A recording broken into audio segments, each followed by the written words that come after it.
Дистрикт, Цивил прес студио, интервју на Зоран Иванов со Александар Шулјаковски.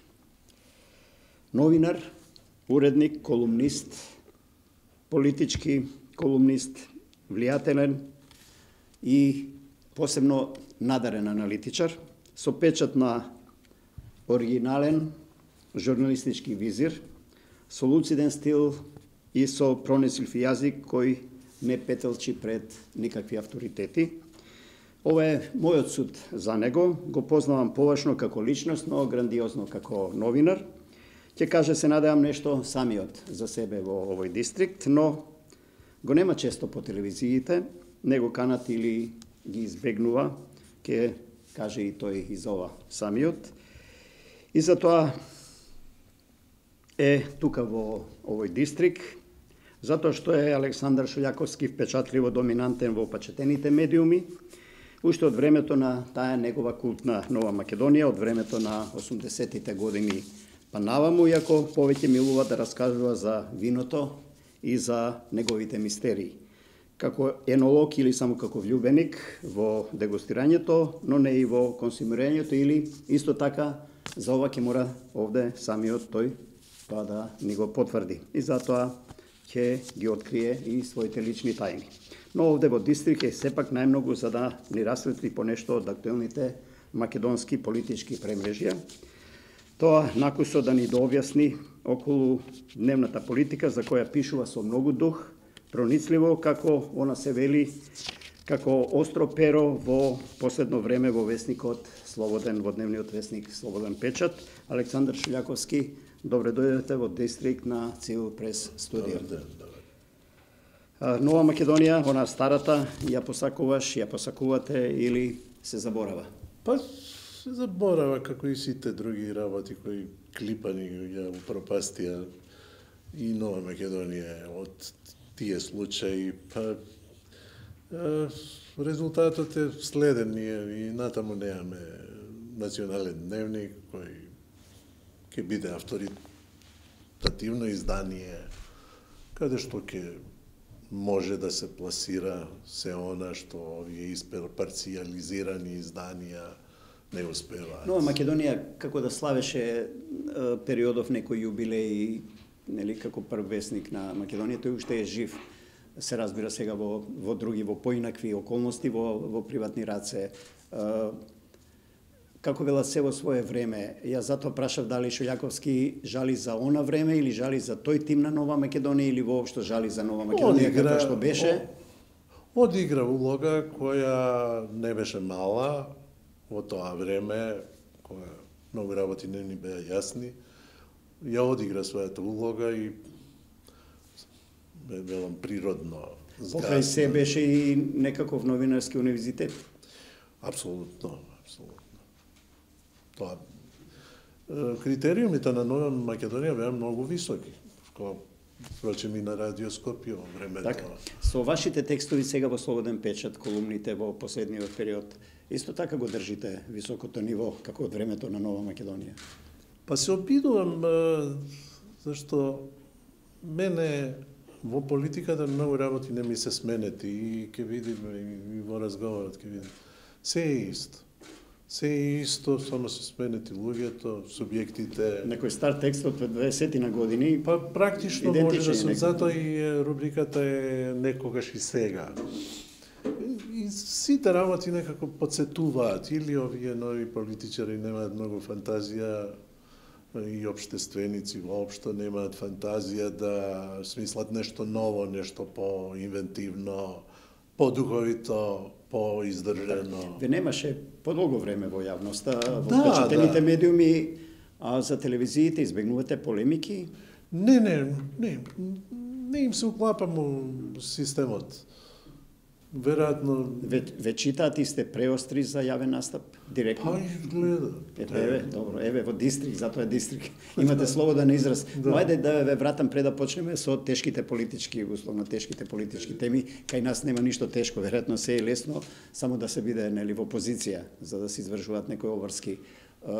За виното, црното или белото, или од каде виното кај Шолјаковски, и влюбеник, енолог или само така? Тоа е моја пасија. Така, јас сум познавач на вино, па имам и сајт свој. Сум работел со овие производители на вино, работам се уште.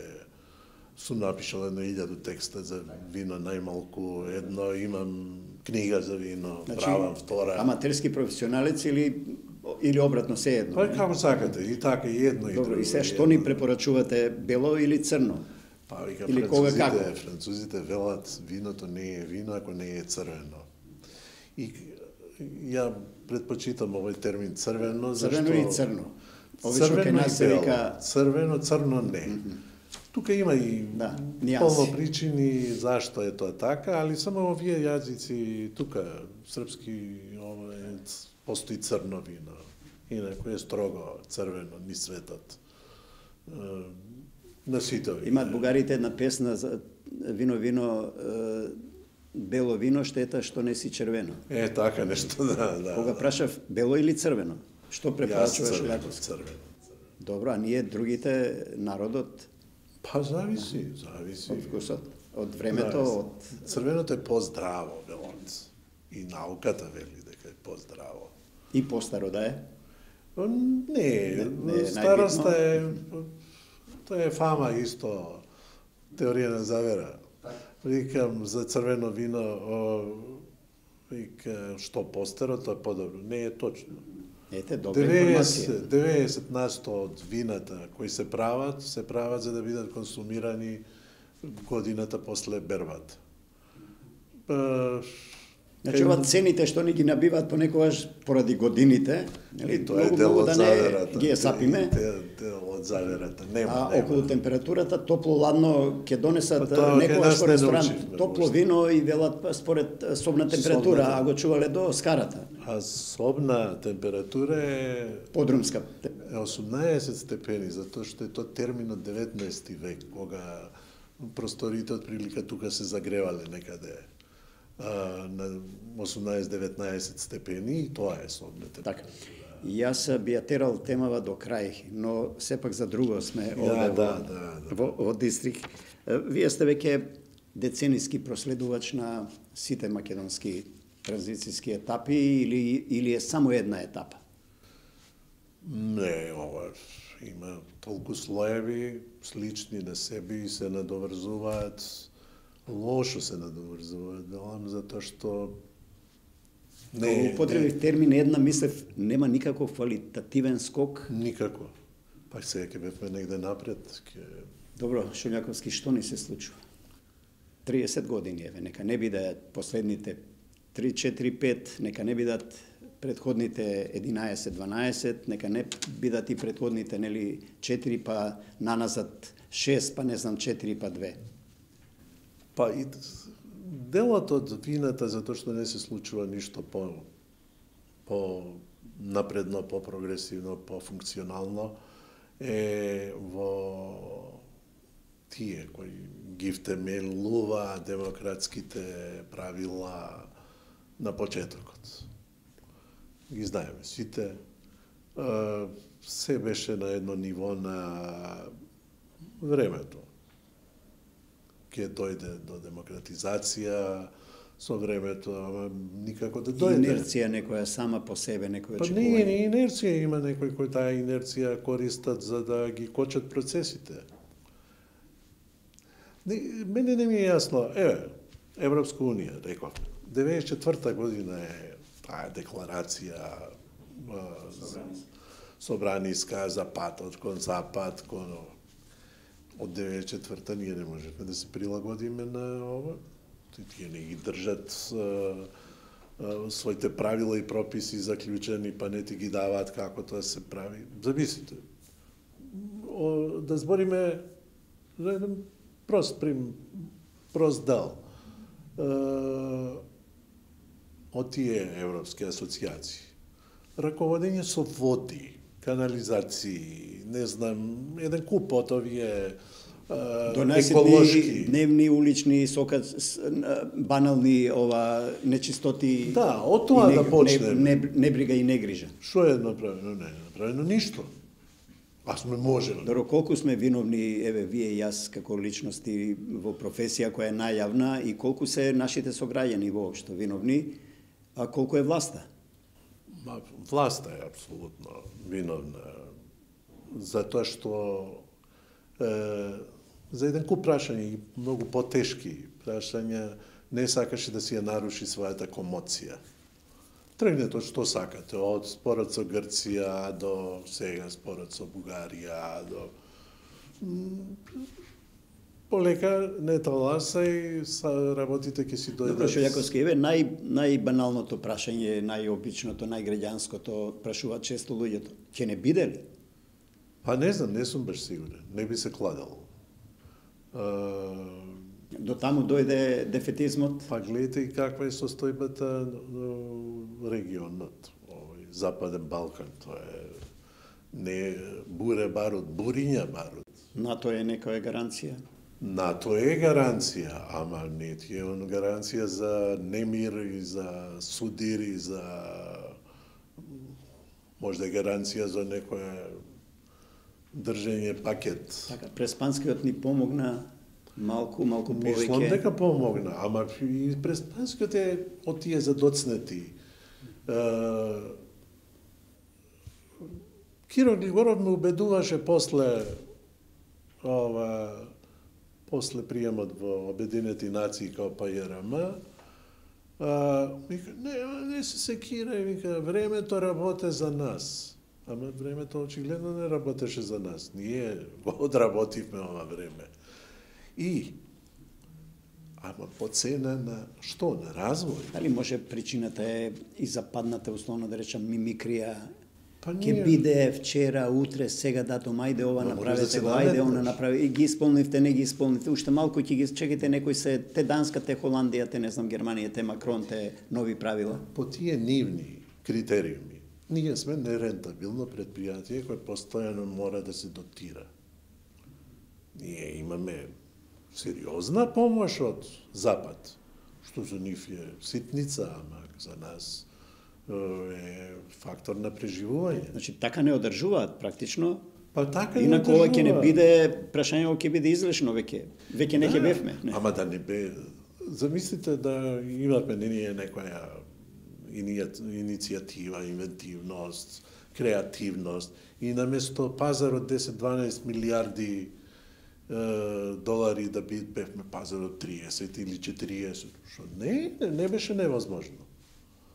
Добро, ова отворен Балкан, отвора нешто перспектива во смисла на луѓе, на бизнис, на проток, има многу отпори и нејасноти околу тоа. Јас за да ве охрабрам во ставот, нели, јас гледам што поотворено, тоа подобро за секого, без оглед на дневно-политички реакции. Сигурно дека ќе релаксира некои односи, само треба да водиме сметка дека во соседството не се сите исти.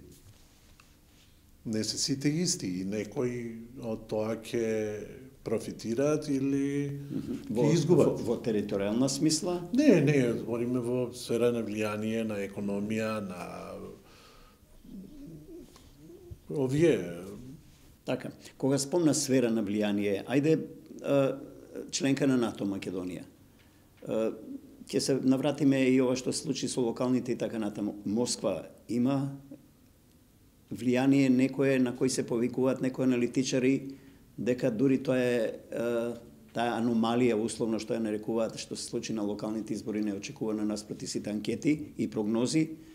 Можно ли се тие влијание да се присутни од локална мера да може да решават некои такви круцијални? Сигурно дека ги има. Ќе се сетиш на оние времиња кога Русија сакаше да ја притегне Југославија, преку бугарите го отвораше македонското прашање. Сега некој друг тоа го прави. Прашањето е и историски на оваа тема. Апсолутно. И гледате... Македонија уште 13-та година во март на Бугарија, па потоа пак со помош на истата Москва на Србија. Да. Или реториката со Бугарија. Иста од времето на Цола Драгојчева. 60 години 70 години. Апсолутно иста. Силите се различни, поставеноста е различна. Субјектите се други, а темата е иста. И реториката? Апсолутно. Тоа значи нема шанси ништо не до крај на година, до крај на наредната година со Бугарија да се реши. Но тоа не знам, тоа е више сфера и на нагаѓање и на влегување у тие сфери кои не ги знаеме. Ама, еве видите, еден прост пример. Можда ќе биде тоа Ерес. И напиша тоа. Дека Гоце Делчев бил бугарин. Па добро, бил, можда бил. Од кај? Не знаат ни они, добро, бил бугарин, ајде, да речеме.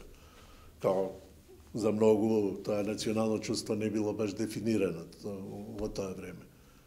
Ама Гоце Делчев дошол да се бори за автономија на еден народ.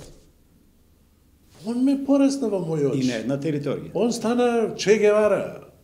Он стана, не знам, Бајрон. И зашто тоа треба да биде проблем? Фундамент на една нација и на држава, па тоа е проблемот. Некој не ја сака и нацијата и државата со ова име. Апсолутно, апсолутно. Па гледате, ама толку да не може да се смени, толку неспособни, толку ушанчени. А има добро вино, нели? Има сега има, ама паѓаш и таму и они оти. Ајде по мал изглед за виното, да се вратиме на нашиве актуелни состојби. Завршија локалните се случаи, тоа што се случи со резултатите, не е страшно што се случило, граѓаните се одбреа што се одбреа, кој да остане дома, кој да излезе да гласи, за кого да гласа. Но ни една анкета, ни една прогноза до тој степен не предвиде дека разликата ќе биде толку драстична во полза на ВМРО-ДПМН, а на штета на Социјалдемократскиот сојуз. Да, и мене малце ме зачуди, ама можеше да се очекува, затоа што политика, поготово на локално ниво, не се прави со блефови. Не е доволно да нацрташ на асфалт точак и тоа да биде бициклистичка патека. Тоа се правиш и после да ти ги мери од една страна 800 и од другата 5 километар и 6 сме изградиле. Или доаѓајќи навака по овој плочник покрај градски зид. Не можеш 10 метра да видиш, а да не се плочки извадени, искршени, излезени. Што би рекол Кензо Танге, не знаеме, нели? А тоа се вика, тоа е многу јасно, тоа е корупција, така се вика таа појава. Во Социјалдемократскиот сојуз, како една од клучните и круцијалните партии, што се случува сега? Па не знам, они сакат да играат малце демократија, а не се очигледно спремни за тоа, па се ќе распишат некои избори. И што ќе излеземе со четворица непознати или тројца, колку се. Многу апетити? Па апетити, тоа е фино да бидеш газда у куќа, ама не приде на есва. Ја барам некој што нешто направил у живот. Тргнал од нешто. Бил добар организатор. Е стручен. И убедлив во волјата да направи нешто. Нема такви на македонската политичка сцена воопшто? Одавна нема. И пристоен свет више не се занимава со политика. Добро, ајде нешто по-оптимистички, многу дефетистички, ова го туркаме некако целиот муабет, како велат утре е нов ден. Предвремени избори се излесот, ова е блокада на собранието, кога собрание не работи, нели познато не функционира државата. Едноставно. Така е создаден систем, гледате како се бираат претенициве. Они не се персонално избрани, не се избрани како Зоран, како личност. Они се избрани на некоја листа, а на таа листа стигнале со додворување на шефот и на тие кругови во партијата. И ништо повеќе. Ние граѓаните, кога излегуваме на гласани, практично не гласаме личности од кои очекуваме промени. Не гласаме, па видите како го изменија. Од првите овие демократски избори, сите промени одеа во таа деперсонализација на изборниот систем и на гласањето воопшто. И се што може да констатираме? Со оваа криза парламентот не функционира, битката е за парламентарно мнозинство, кој да остави властата и без избори. ќе потрае ли кризава? Па веројатно, ако не удри по глава нешто. Или ќе се оди брзо на предвремени парламентарни избори како некаква можност, некаков излез.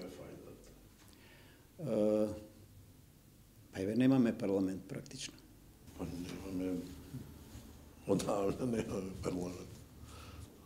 Значи ќе си талкаме така. Не знам. Можна ли е стабилна влада со рекомпонирање на мнозинството во парламентот, това што го покрена иницијативата во новата мислам дека парламент? е по-опортуно во овој момент. Мака не е ни тоа решение. Кој? Замислите, еве, кај нас стигна националистите зборат, ние сме под раководство на албанските партии, односно не уценуваат македонскиот дел. Македонскиот дел вика не можеме затоа што имаме притисок од овде или од онде. Една состојба на немоќ. А состојба на немоќ е секогаш во општества кои стагнираат, кои не одат напред, па дури назадуваат. Една најпроста вака размисла ќе ве доведе до тоа дека живеам ли јас подобро од пред 10, 15, 20 години? Одговорот е обично не. Или не се сменило ништо, или е полошо.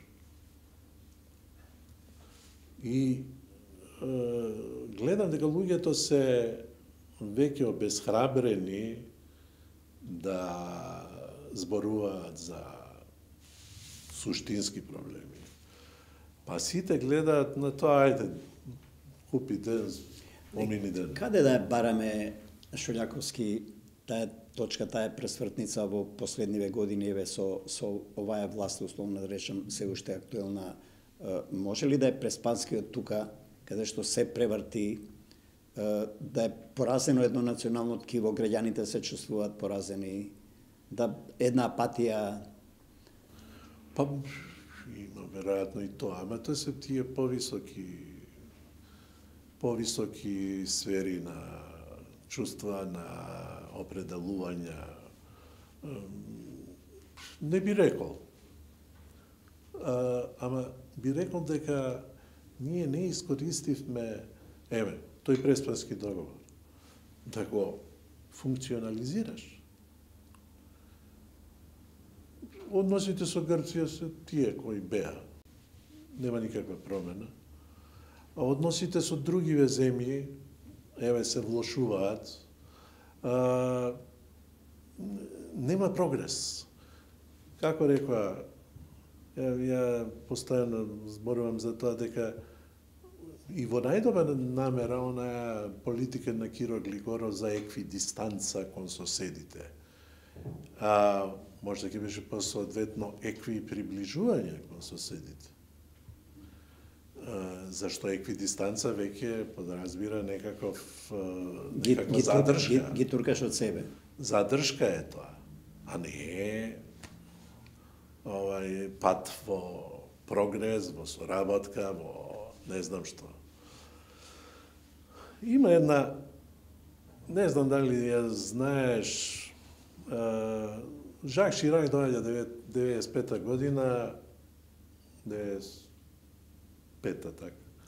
И 96-та Луан Старова е амбасадор Овде во земја? Не, Луан Старова е амбасадор во Париз.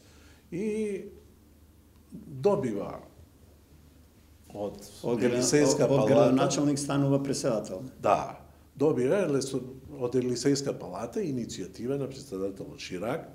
Земјите франкофонски, веќе не бевме франкофонски, Албанија, Македонија, Бугарија и Романија, под покровителство на Франција, да се туркаат во Европска Унија. Доаѓа Луан тука, Киро Глигоров е веќе после атентатот изгледа, и Фрчковски е министер, Бранко не се интересираше за надворешна политика, и Они доаѓаат до заклучок, не, за нас Америка е стратешкиот партнер и ќе се држиме до тоа, ова не не интересира. Кај се Бугарија и Румунија, колку напредна Албанија? Испуштени се многу возови. Нема Македонија стратези, визионери? Има, знаеш, за било што треба да ги собереш луѓето. Да ги натераш да размислуваат, а не тие што размислуваат и на стол на срам ги изложуваш за тоа што не е тоа размислување кое тебе ти се допаѓа или не ти се допаѓа. Политичките партии се презатворени, пребирократизирани, преклиентелистички, кога доаѓаат на власт така функционираат и во државата. Тие се фирми, тоа се фирми. Тоа се фирми, еве, тие што опонираат, овие не се некоја среќа сега на власт. Гледај овие што доаѓаат како алтернатива, односно се нудат како алтернатива. Добро, има ли некој штаб државата? Сега не сакам да спомнам ни влада, ни собрани, ни било која институција. Власт и опозиција конечно има ли шанси нешто да се договорат? Нешто, неколку, 2-3 точки кои, не знам, отвараат некаков перспективен пат на земјава и на незините граѓани. Во кој состав ние сме? Самите партии ги отурна од себе мислечките луѓе, ги отурна од фаза на одлучување. Поважни им се тие на терен што им собираат гласови за да добијат избори. Гледате, тоа е се нешто помеѓу. Ништо перспективно не спомнавме. Кога велам јас дали излезот во нови избори, евентуално поради некоја нова рекомпонирање. Ако се резултатите вакви какви што се пола, пак кој да ја преземе власта или владата, нема да биде функционален парламентот ако повторно клипови, не знам, 10.000, 3.000, 4.000 амандмани на било кој потек или политика на не, нели? Па не се спремни. Кажи ми, што направија за, справување со корупција, оваа комисија која постои за спречување на корупција државна. Значи ми еден предмет у кој она интервенирала, али во кој има резултат. Резултатите се уште вербални само, укажување. Кај што има судска одлука, кај што има извршување, одземање на имот или не знам што. А тоа е најпростиот начин да се контролира таа сфера на корупција. Слушај, ти си купил плата од 1000 евра, как си може ти да купиш, не знам, саат од 24.000 евра?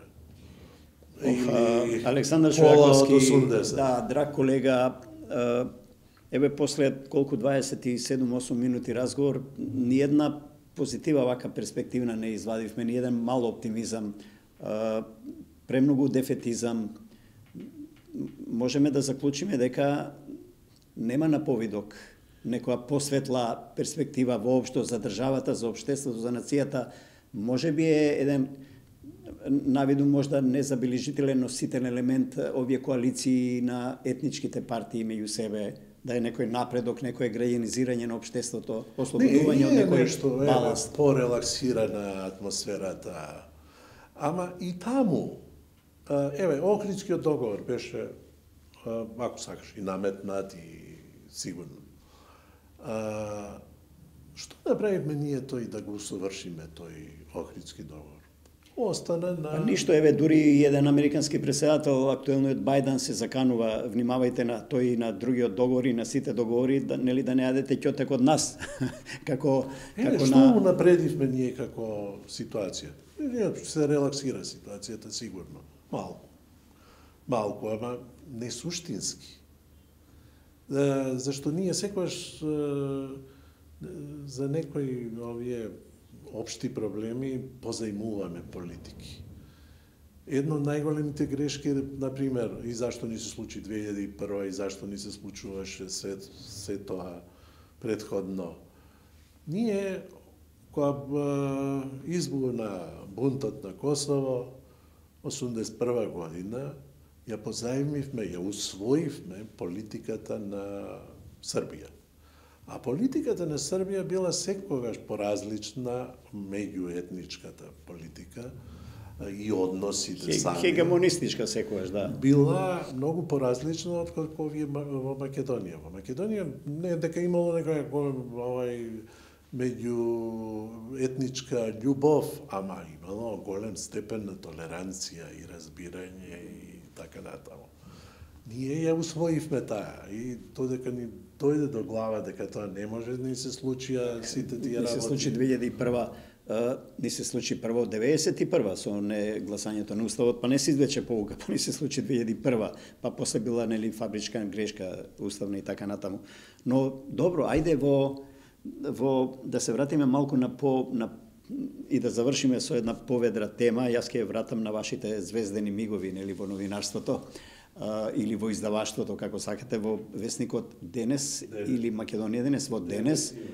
И во она средба со тетка Нада, неколку пати го спомнавте екс-председателот покојниот Киро Глигоров, нели, за некој символ, вие сте гледам критички расположени кон некои негови потези со право секако или без право, тоа зборуваат вашите анализи. Многу позитивен кон некои други потези него. Така, не се сомневам.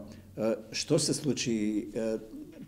Значи, во печатен медиум, за разлика од телевизии, треба човек и во радио, нели, јас и од собствено искуство, да се утепа со години работејќи за да го забележат. Александар Шулјаковски го забележа уште дента со воредното издание на... Ајде малку за гледачите на Дистри. Да подсетиме кое време беше, која година? 97. Не сум ја нешто многу поносен на тоа, но во основа, знаете ли што беше? Личен реванш. Мој многу личен реванш, зашто направи една работа која... се вика го начекав човекот. Ме разочара и односно. Он пак, за да не си ја наруши својата комоција, не интервенираше, требаше во моја корист да интервенира, а ја го држа за едно ветување него. Да. Широка е приказната. И едноставно ми најде и го направи тоа. Добро, за да биде појасно, зашто се работеше? Темата беше? За таа негова слабост према... Кабинетска аферичка и неговата сопруга изреволтирана, вас ве најде лично? Да, она ме најде. Значи, мене не ми е битно и предпоставам и на гледачите, но како сега еден новинар, еден уредник на еден весник главен се прекрши, дури со вредно издание, тоа треба и смелост, и храброст, и одважност. Па тешко беше. Сте имале некаков личен мотив, сега кажавте, но сепак не е лесно. Така тргна тоа, така тргна и после влегов како новинар и рискира многу, сигурно. Се спиеше мирно после ноќ, не баш, имаше и се потресе Македонија. Следења и притисоци и така натаму, ама ето се издржа. Паметам уште еден инцидент, ако можам да го наречам, во Македонија, во Денес или во Македонија Денес, се едно, кога ви снема плата нешто, ви украдеа цела торба. Што беше тоа? Што се случи? Се сеќавате? Ја мислам некој од натрешните тоа го имаше да прави. Ве остави сите без плата? Не, тоа беше после ја ви излегов на порано и го издавав на Актуел, ако се сеќаваш. И да, имаше нешто матно. Платите не се најдоа? Не. Се преживеа без плата цел месец и ви останати од колективот? Толку заврши таа приказна. Имате ли амбиции сега, макар и на возраста, да покренете нешто ново? Или останувате само на оваа аналитика, што сега туркате преку колумни? Да. Можност да ве викате за разни анализи и по дебатни емисии. Ќе ве вратам пак кој што почнавме на виното. Зима иде, со што се пие ова ваше омилено црно вино, со што да го консумираме? Со чварки, со свинско, со телешко, со јагнешко? Тоа е една од или на голо? Познаваш вино, тоа не е доволно. Ако не знаеш да го искомбинираш со храна, тоа или знаењето не ти е баш добро, или не ја постигнуваш целта. Зашто вино и храна се нераздвојни како области и само оној што ги знае и двете области може да се претендира дека е познавач. И на крај може да заклучиме и како порака од овде од Дистрикт дека цената на виното не го одредува квалитетот на виното. Не. Сигурно.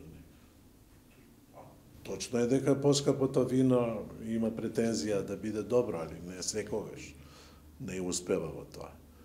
Виното е, вели, Пастер има една изјава. Виното содржи повеќе филозофија од сите книги за филозофија. Така што се работи за една област која е многу, многу интересна, многу длабока и малку манипулативна, не многу, ама тоа има вино на честа. Вино на честа е вино за празник, за чествување, за славење, но има има и сознание дека вино не може да прават нечестни луѓе. Виното си има дух. Апсолутно. Дистрикт, Цивил пред студио, Александар Шулјаковски ви благодарам. И јас.